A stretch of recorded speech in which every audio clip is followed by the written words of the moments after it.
Since it was really a gift, therefore I could give it back to the son.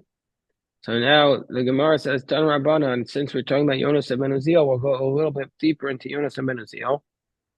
And we say, about Yonas ben Uziel, Shmonim Talmidim Hayulo Leho Azakin.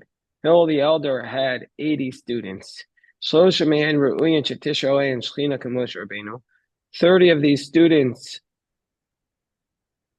were worthy to have the Shechina rest upon them like Moses. Now, I thought nobody was allowed to have, the commentary saying nobody was able to reach the level of Moses. So what does it mean? It says that that the Shechina can rest upon them like Moses. So, and also if it was, why didn't it? So Rashbam says it didn't rest on them because of the sins of the generation. And the commentary say maybe nobody's like Moshe in every aspect of his life, but in certain discrete aspects, people could be like Moshe. Or maybe altogether they could achieve the level of Moshe. And 30 were able to have the sun stop like Joshua, or they were worthy to make the sun stop like Joshua. Moshe also had the sun stop, as the Gemara in Avodah Zarah tells us.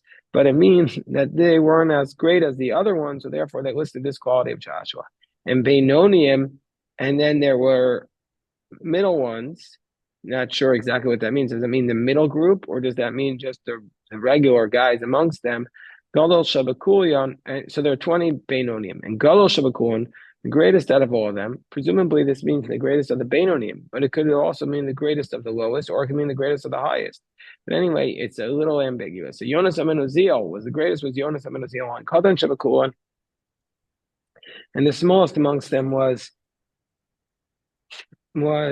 Rabbi Yochanan ben Zakkai. Amru Rabbi Yochanan ben Zakkai. They said about Rabbi Yochanan ben Zakkai, Sholei niach mikro Mishnah Gemara halachos v'agados tiktukei Torah v'tiktukei Sofrim mikalam v'chamurim gzera Shabbos ktufos gematros u'mashalos kovsum mashalos shalom sichas shedim sichas tkelim sichas malach sharas davar gadol v'davar katan.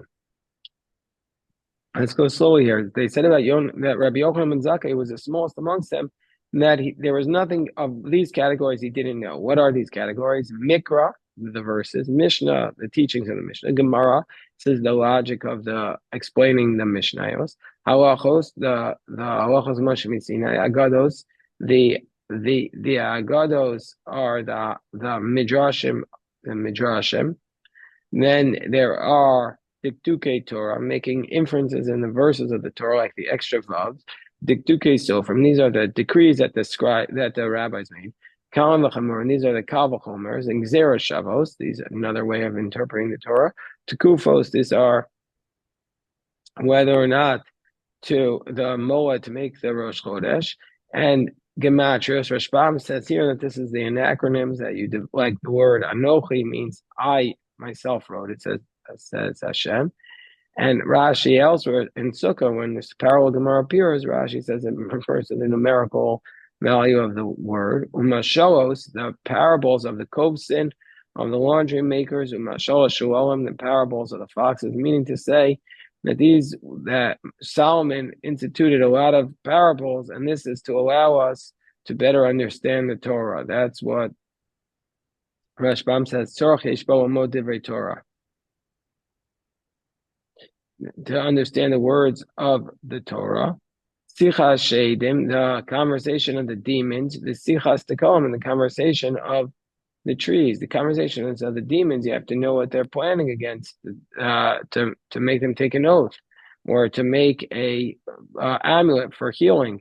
And then the conversation of the trees, people speak about the trees, that he knew how to do farming. The Sichas Malach Eshar is the conversations of the angels. The angels knew how to make them take an oath. And Davar Gadol v'Davar Katan, a great matter and a small matter. What's a Davar Gadol? Ma'aser Merkava, new theology. Ma'aser Merkava, Davar Katan. What's a small matter? Havayos Abaye v'Rabba. The questions and the answers of Abaye and Rabba Kaiman Shenemar, and this fulfills the verse on Chil O Avay Yesh V'Torosayhem Amalei, and this fulfills the verse that to bequeath to those who love me, Yesh is 310 worlds, and all their treasure houses I will fill with all of Torah and wisdom. And so Rabbi Yochanan Zakkai was the lowest amongst them. He was filled with the entire storage house of Torah. And Amru Alav Al Yonasan ben Uziel. And the Gemara says, if this was the smallest amongst them, the greatest amongst them, how much more so? And Amru Alav Al Yonasan ben Uziel, they said about Yonasan ben Uziel, B'shasha Yoshev Osik B'Torah, when he would sit and engage in Torah, every bird that would fly above him would be burnt. Why would the birds be burnt? So Rashbam says because the angels would come down to listen to the words of the Torah, and then the fire from the angels, the seraphim, would burn the birds. The Rabbeinu Hananel gives another answer that it was coming from, or Tosfos gives us the answer in Sukkah that it was coming from the joy of the Torah study, which was like the recreation of Sinai, and therefore there was fire at Sinai. So it's a beautiful Gemara. We're going to the Mishnah. Omer Zeh B'ni. If a person says, "This is my son," he's Neman. He's believed. If he says Zeh Achi, he says, "This is my brother," Eino Neman. He's not believed to say it's my brother, but meaning to say he's not believed to limit the other brother's shares. But the person who claims his brother will split his share with him. Mace, and when he dies, but when this brother dies, the one who Reuben says Shimon is my brother, and so then when Shimon dies, his assets go back to Reuben. But that's only referring to the inheritance money. But let's say he got assets from a different place, then Yershu Achavimo, then the other brother, the third brother, will inherit it with him. Why is that? Because the first brother admits that this other man was his brother, and so therefore the third brother has a right to inherit, even though he doesn't have to give it with him. Zebani Neman, so it says the Gemara, if he says, "This is my son," he's believed. What's the halacha? Or what halacha? Rav Yehuda Amar Shmuel Yarsho.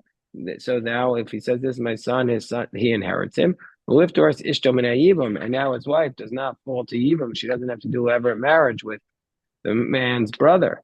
So the Gemara says, "Well, Yarsho Pshita, obviously he can inherit him because it's a Migo." Rashbam explains, since he could have given him the money on his own, for sure he's able to say that this is my son. And if you're worried about Nechasim Abam Lach, what about assets that came after this statement? That's actually not accurate because he wouldn't be believed about that because we couldn't say Migo.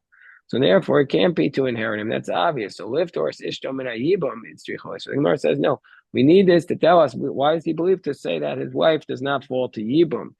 Well, the Gemara says, well, hanami tinina. This also we learned in the Mishnah Kedushin. Misha Amar b'shas misaso yeshlip on him. A man says when he's about to die, actually I have sons. Neman, he's believed to say that, and his wife doesn't fall to yibam. Yeshli acham, but if he wants to prohibit his wife and make sure she has to go through yibam, he says, I have a brother, Eino Neman. He's not believed. And so therefore, this is an explicit Mishnah.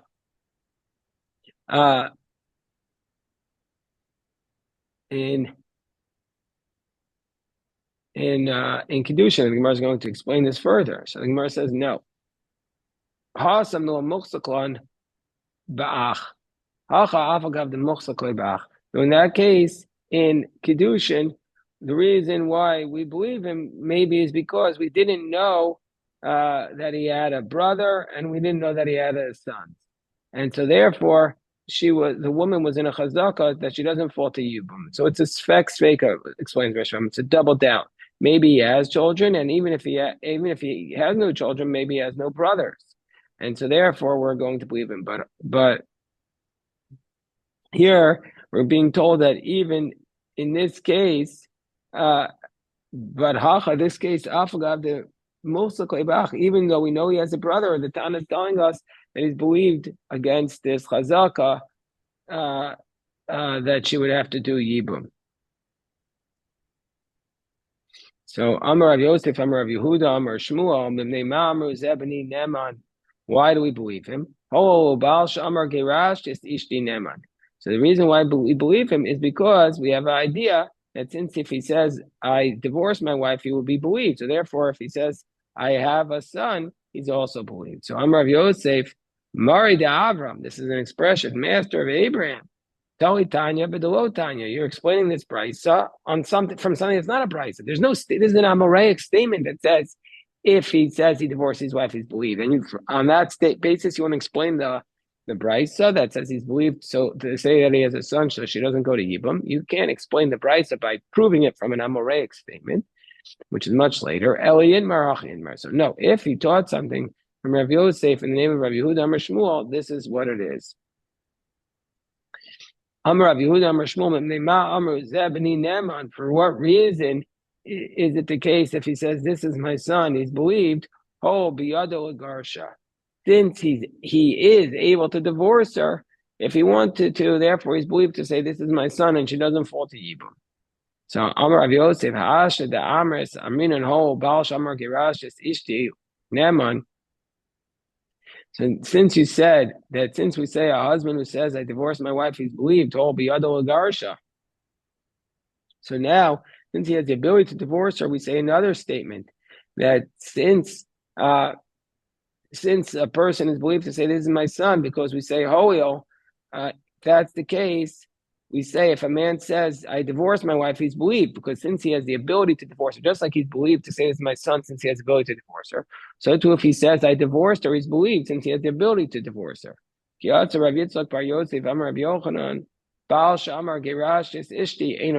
a man says I divorced my wife, he's not believed.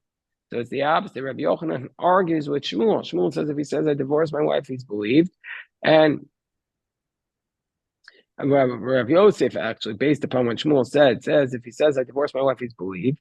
And Rabbi Yochanan says, Rav Yitzchak Bar Yosef says in the name of Rabbi Yochanan, and if he says he divorced his wife, he's not believed.